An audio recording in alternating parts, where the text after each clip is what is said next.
எல்லாருக்கும் வணக்கம். நான் இப்போ பாகற்காய் பொரியல் செய்ய போகிறேன். 1½ பாகற்காய், 3 பெரிய வெங்காயம், 3 தக்காளி எடுத்துருக்கிறேன். பாகற்காயை சின்ன சின்ன துண்டுகளாக கட் பண்ணி எடுத்து வைக்கிறேன். பாகற்காய் பிடிக்காதவங்களும் இதை விரும்பி சாப்பிடுவாங்க, அவ்வளோ டேஸ்ட்டாக இருக்கும். ஒரு பேனில் ஆயில், கொஞ்சமாக கடுகு, கொஞ்சம் கறிவேப்பிலை, பெரிய வெங்காயம் 3 கட் பண்ணி சின்ன சின்னதாக போடுறேன். கொஞ்சம் வதக்கிக்கிறேன். இது ரொம்ப வதக்கணும்னு இல்லை, கொஞ்சமாக உப்பு போட்டுக்கிறேன். கொஞ்சம் வதங்கட்டும்.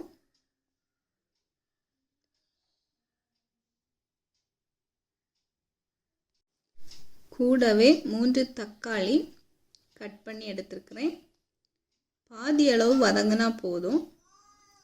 இது ரொம்பவே ஈஸி தான் செய்கிறது, ரொம்ப நேரம் வதக்கிட்டு இருக்க வேண்டாம். பெரிய பாகற்காயில் 1½ பாகற்காய் எடுத்துருக்கிறேன். போட்டு கொஞ்சம் நல்லா கிளறி விடுவேன். கொஞ்சம் வேகட்டும். அப்புறம் லைட்டாக மஞ்சள் தூள், மிளகாய் தூள் போட்டு நல்லா கிளறி விடுறேன். பாகற்காயின் குணங்கள் பற்றி கொஞ்சம் சொல்கிறேன். பாகற்காய் சர்க்கரை நோயாளிகளுக்கு இன்சுலின் மாதிரி செயல்படக்கூடியது.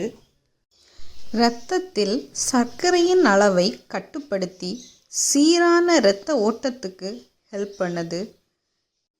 பாகற்காயில் இருக்கிற விட்டமின் ஏ கண் பார்வையை தெளிவுபடுத்துது.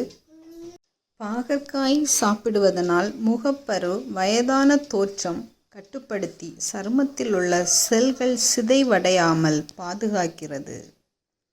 பாகற்காய் மூடி போட்டு கொஞ்சம் நேரம் வேக வச்சுக்கோங்க. வேகிறதுக்கு கொஞ்சம் டைம் எடுக்கும். இடையிடையாக கிளறி விட்டுக்கோங்க. நம்ம சாப்பிட்ற ஃபுட்டில் கசப்புத்தன்மை உள்ளதே பாகற்காய் தான். அதை மட்டும் நம்ம சாப்பிட மாட்டோம், வேறு இனிப்பு, புளிப்பு எல்லாமே சாப்பிடுவோம். எல்லா சுவைகளுமே நம்ம உடம்புக்கு கண்டிப்பாக தேவை.